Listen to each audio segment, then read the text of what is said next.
नक्सलियों के आत्मसमर्पण से जुड़ी खबर है। मुख्यमंत्री भूपेश बघेल ने इस पर एक बड़ा बयान दिया। कहा कि पिछली सरकार नक्सलियों को लेकर कोई नीति नहीं रखती थी, गोली का जवाब गोली से देते थे। सीएम ने कहा यह सामाजिक, आर्थिक, राजनीतिक समस्या है। कांग्रेस सरकार ने इसे समझा है।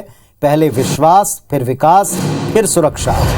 आदिवासियों को जल, जंगल और जमीन का अधिकार दिया है और इसका परिणाम आज नक्सलवाद के खात्मे की तरफ बढ़ते हुए इलाके को हम देख पा रहे हैं।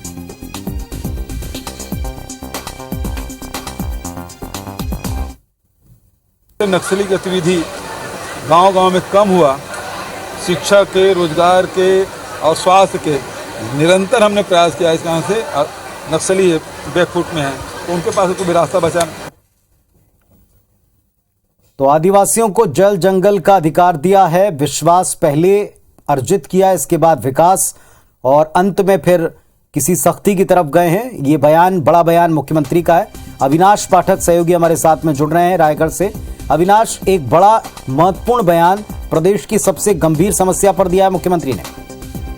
जी बिल्कुल पुनीत जी, नक्सल समस्या को लेकर एक बड़ा बयान सीएम भूपेश बघेल ने कहा है। उन्होंने सीधे सीधे सरकार पर निशाना साधा है और उन्होंने कहा है कि पिछली सरकार ने विश्वास जीतने में कमी की, उसकी वजह से इस तरह की घटनाएं बढ़ी हैं।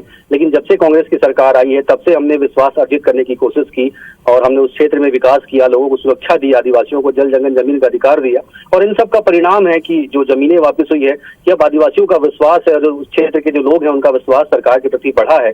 और इसी वजह से नक्सल की घटनाएं न सिर्फ कम हुई है बल्कि नक्सली भी सरेंडर कर रहे हैं। तो कहीं ना कहीं एक बड़ा बयान सीएम भूपेश बघेल का आज आया है। और इसके अलावा मैं आपको बता दूं कि बिजली को लेकर भी केंद्र सरकार के खिलाफ उन्होंने निशाना साधा है। उन्होंने कहा है कि चूंकि लगातार कोयले की कमी है, केंद्र सरकार की वजह से इस तरह की स्थिति निर्मित हुई है और कोयले का आयात हमको करना पड़ रहा है, जिसकी वजह से दरें बढ़ी है और आने वाले समय में इसका पूरा जो खामियाजा जो है जनता को उठाना पड़ रहा है। जी, तो बिजली को लेकर भी बात की, लेकिन सबसे बड़ी समस्या नक्सलवाद और आदिवासियों से जुड़ा एक बड़ा वर्ग, इसके हितों के लिए कैसे सरकार काम कर रही है और पिछली सरकार कितनी जिम्मेदार थी, इस पर एक बड़ा बयान दिया। शुक्रिया अविनाश आपका इस पूरे अपडेट के लिए। तो गोली का जवाब गोली से देते थे, कोई नीति नहीं थी, लेकिन मौजूदा सरकार ने जल, जंगल, जमीन का अधिकार आदिवासियों को प्रदान किया और इसका लाभ आत्मसमर्पण की बड़ी संख्या के तौर पर दिख रहा है।